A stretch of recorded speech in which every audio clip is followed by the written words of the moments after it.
सोचिए, दो बच्चे एक ही क्लास में हैं।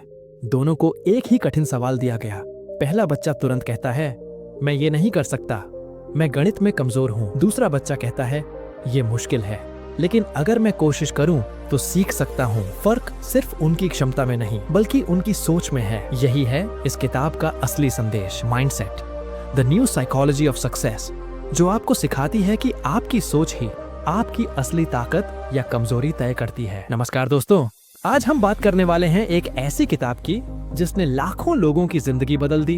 इसका नाम है माइंडसेट, जिसे मशहूर मनोवैज्ञानिक कैरल ड्वेक ने लिखा है। इस किताब में कैरल ड्वेक हमें दो तरह की मेंटालिटीज के बारे में बताती हैं, फिक्स्ड माइंडसेट और ग्रोथ माइंडसेट। फिक्स्ड माइंडसेट वाले लोग मानते हैं कि उनकी क्षमताएं जन्म से तय हैं और बदली नहीं जा सकती। वहीं ग्रोथ माइंडसेट वाले मानते हैं कि मेहनत, सीखने और सही सोच से वे किसी भी क्षेत्र में बेहतर बन सकते हैं। आज मैं आपको इस किताब का पूरा सार, असली कहानियों और प्रैक्टिकली लागू करने वाले तरीकों के साथ बताने वाला हूँ।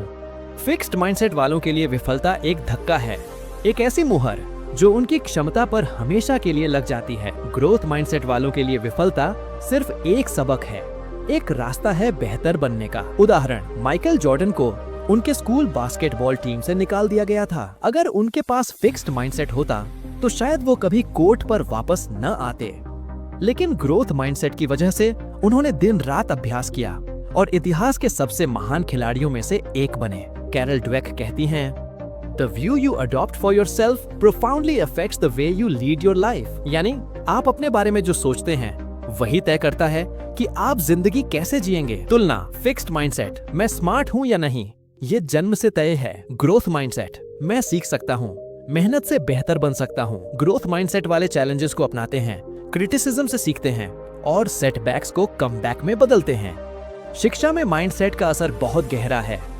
रिसर्च में पाया गया कि जिन बच्चों को केवल उनकी इंटेलिजेंस के लिए प्रेज किया जाता है, वे नए चैलेंजेस लेने से डरते हैं, जबकि जिन बच्चों को उनकी एफर्ट के लिए प्रेज किया जाता है, वे कठिन कामों में भी डटे रहते हैं। स्टोरी, कैरल ड्वेक के एक प्रयोग में बच्चों को एक आसान पजल हल करने के बाद दो तरह की प्रशंसा मिली। कुछ से कहा गया, तुम बहुत स्मार्ट हो, और कुछ से कहा गया, तुमने बहुत मेहनत की। दूसरे राउंड में जब कठिन पजल दिया गया तो स्मार्ट कहे गए बच्चों ने जल्दी हार मान ली, जबकि मेहनती कहे गए बच्चों ने लगातार कोशिश जारी रखी।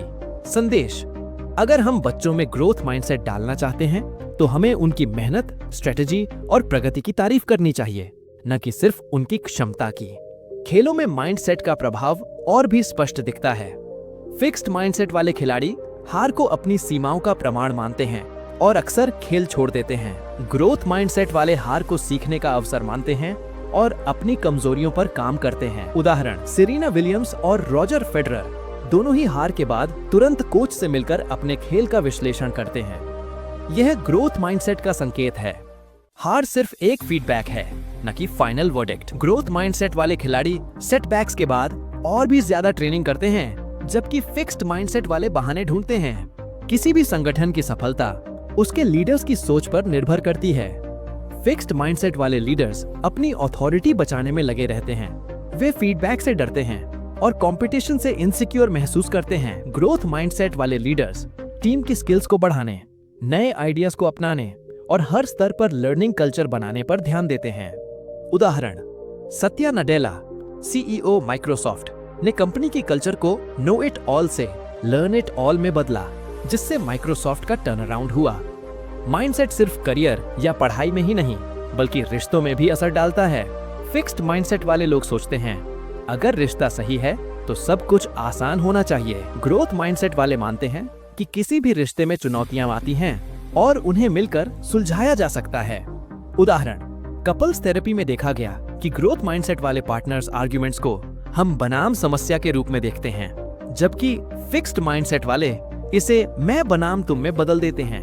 कैरल ड्वेक कहती हैं, माइंडसेट बदलना संभव है, लेकिन इसके लिए सचेत प्रयास की जरूरत है। टिप्स, सेल्फ अवेयरनेस, पहचानें कि किन स्थितियों में आप फिक्स्ड माइंडसेट अपना लेते हैं। लैंग्वेज बदलें, मैं नहीं कर सकता की जगह अभी नहीं कर पाया कहें।